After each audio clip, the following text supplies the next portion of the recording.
Seperti tidak ada habisnya problematika banjir di Indonesia. Dalam kurun 2 tahun terakhir, BNPB mencatat Indonesia dilanda banjir hingga 1065 kejadian sepanjang tahun 2020. Dan di sepanjang tahun 2021, banjir terjadi sebanyak 337 kejadian di sejumlah daerah di Indonesia.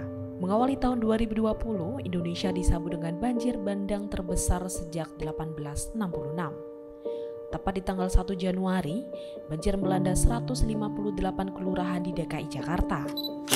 Banjir juga melanda sejumlah wilayah meliputi Depok, Tangerang, Bekasi, dan Bogor yang mengakibatkan 150.000 warga mengungsi.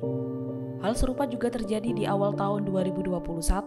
Banjir melanda beberapa daerah di Indonesia, salah satunya Riau dan Kalimantan Selatan yang dilanda banjir hingga mencapai ketinggian 3 meter.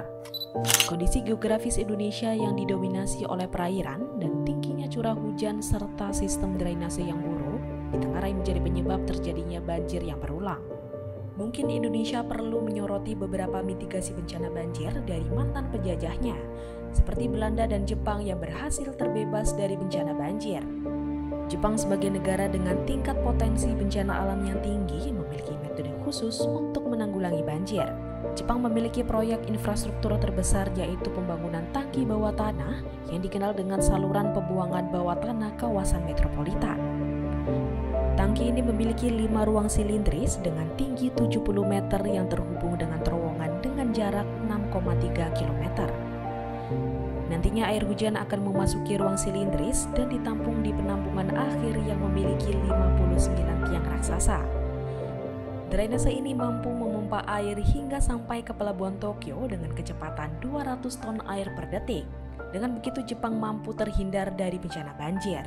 Belanda juga merupakan negara yang rentan dilanda banjir karena wilayahnya yang hampir 20% berada di bawah permukaan laut. Namun Belanda memiliki cara tersendiri untuk menghalau banjir, yaitu dengan membangun bendungan, pintu air raksasa, dan tanggul dalam program Delta Works. Pintu air raksasa atau gerbang penghalau banjir dibangun di seluruh wilayah Belanda yang berbatasan langsung dengan laut. Hingga saat ini Belanda memiliki 15 gerbang penghalau banjir sejak tahun 1953. Selain pintu air raksasa, Belanda juga membangun banyak tanggul yang berguna menahan luapan air laut yang dapat terjadi sewaktu-waktu. Sistem pengawasan tanggul menjadi yang termodern karena sudah menggunakan sensor komputer yang dapat mendeteksi luapan sejak dini dan juga dapat dibuka tutup secara otomatis. Dengan ini Belanda terbebas dari banjir sejak tahun 1953 hingga 2080 mendatang. Meskipun di Indonesia khususnya di DKI Jakarta sudah membuat proyek penanggulangan banjir dan memiliki 2 banjir kanal di antaranya banjir kanal timur, lalu kenapa ya banjir di Jakarta terus berulang?